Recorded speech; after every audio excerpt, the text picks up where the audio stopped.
We were doing foster care, and we were actually taking a little break from it. I was at work, I was doing a volunteer program for kids with autism, and Gord had answered the phone, received a call that there was a little boy that needed a home.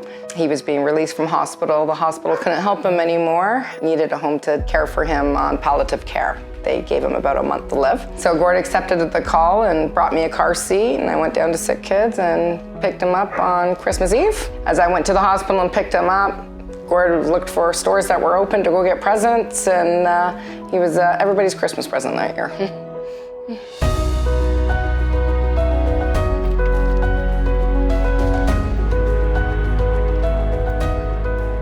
I'm Stacey, Alex's mom.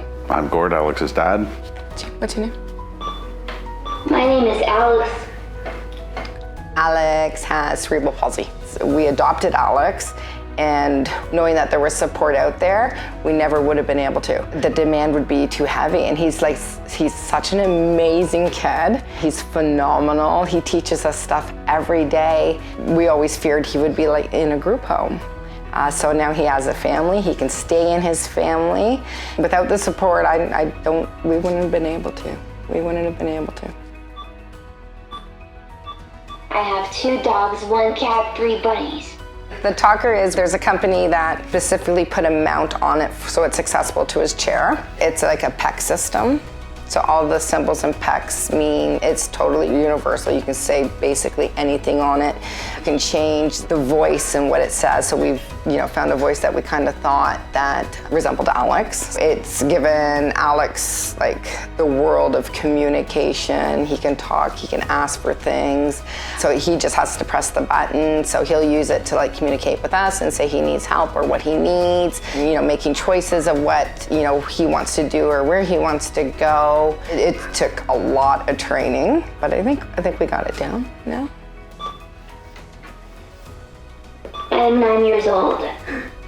Sometimes it took absurd amounts of time to figure out what he was trying to tell us. And often, sometimes he would get like really frustrated because we'd walk away like, I don't know what you're trying to tell me, or can you tell me a different way? So then we looked into the device, got the device, started getting trained on it, and it was just a huge difference. The frustration was gone. He was able to speak. Now that he's older, he talks to his classmates, his teachers. He'll say hello to somebody on the street, say I'm in another room, and he's dropped something, he needs help. He can tell me he needs help instead of having to wait for me to come help him.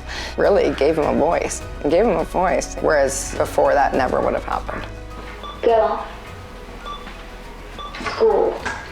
How do you say thank you 1,000 times over? I get it, lives are busy and you don't really see it or you don't understand it or the difference. You take a child or a person that, would not quite be without the support that Easter Seals helps everybody with. And I really hope that they know how appreciative we are. People don't understand how much difference that having certain piece of equipment can make in his life and open up his world. And because of the equipment, it's specialized, it's expensive. And Easter Seals definitely helps relieve some of that stress about worrying how you're going to get this stuff. That's huge. It's a huge burden because you can focus on other things instead of worrying about how are we doing this. He needs it, he can benefit from it. Without the support from Easter Seals, it would be difficult definitely for us and for a lot of people to get access to that equipment. You simply wouldn't have it. Nobody should have to take a lesser quality of life because they can't afford it.